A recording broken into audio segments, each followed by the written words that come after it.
মুমিন হল তোমরা আমার নবীর উপরে দুরূদ শরীফ পড়িও, সম্মান ও সহিত সালাম দিও। সাহাবায়ে কেরাম এই বৈঠক আল্লাহর হাবিবর খিদমত থেকে হুকুম জানা মাত্র দুরূদ শরীফ পড়া আরম্ভ করেন। সুবহানাল্লাহ।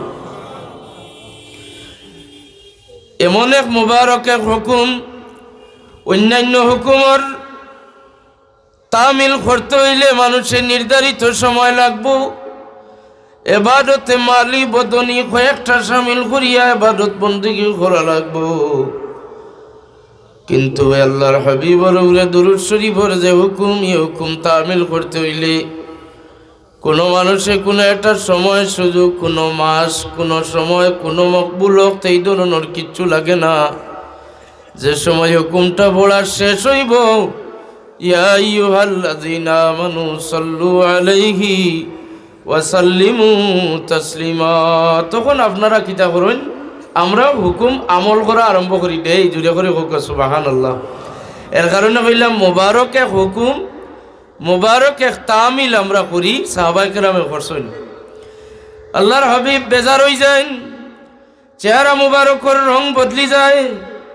সাহাবায়ে কেরাম স্টেঞ্জ হন, তাজ্জুব হইয়া ফরমাইন, ইয়া রাসূলুল্লাহ, আল্লাহর হুকুম আমরা তামিল করলাম, আপনি কেন আমরা রূপে নারাজ হইন, বেজার হইন? কিতাবুল করছি, আপনি আমরারে বুঝাইয়া দেন।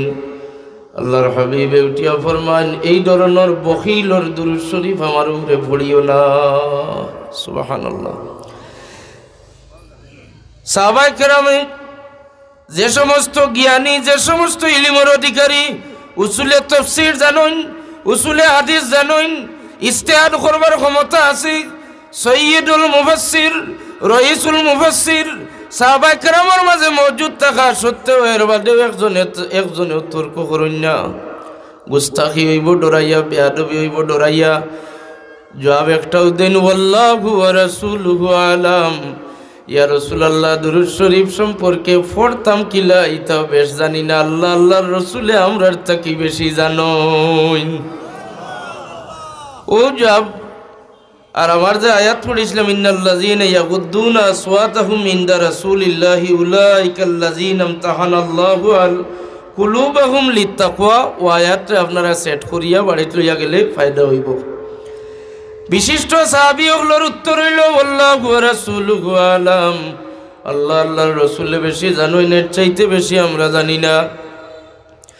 সাহাবায়ে কেরাম এই জবাব দেওয়ার পরে আমার রাসূলুল্লাহ সাল্লাল্লাহু আলাইহি ওয়াসাল্লামে উত্তর দেন, কোন রকম দুরূদ শরীফ পড়িও, আল্লাহুম্মা সাল্লি আলা সাইয়্যিদিনা ওয়া মাওলানা মুহাম্মদ ওয়া আলা আলি। সাহাবায়ে কেরামে পড়ছেন, আল্লাহুম্মা সাল্লি আলা মুহাম্মদ ওয়া আলা মুহাম্মদ। আর আল্লাহর হাবিবে ফরমাইন, ওয়া আলা আলি, হামজা খেলা জবর আলম জেরলি ওয়ালা আলি। এখন এই আলি শব্দ ছাড়া যে দুরুদি, দুরুদর নাম হইল বখিলর দুরুদ শরীফ, যেটা নিষেধ। কিন্তু হুকুম পালন করতে গিয়া আল্লাহর নবীর উপরে দুরুদ পড়ার হুকুম সাহাবায়ে কেরামে যেটা আমল করছেন, এটা তো সঠিক, এটার মাঝে তো কোনো ইখতিলাফ করা যায় না।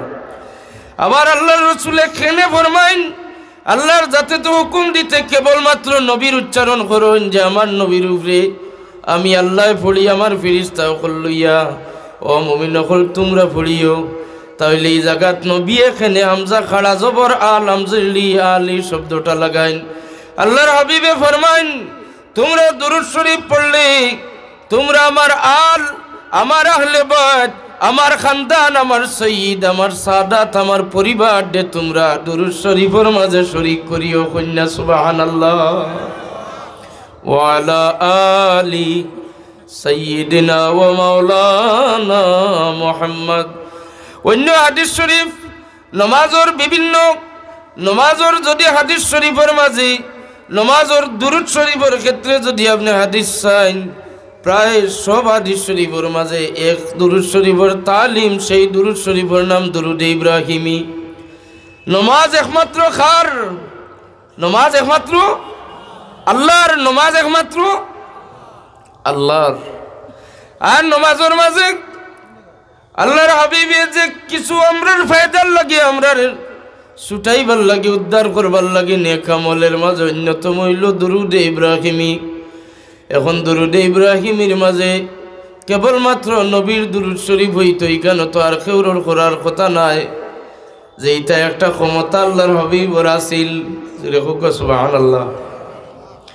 আল্লাহর হাবিব হইলেন সারে আলাইহিস সালাতু ওয়াস সালাম, শরীয়ত প্রণেতা, শরীয়তের দিক নির্দেশনা দিতা, ঠিক করিয়া দিতা।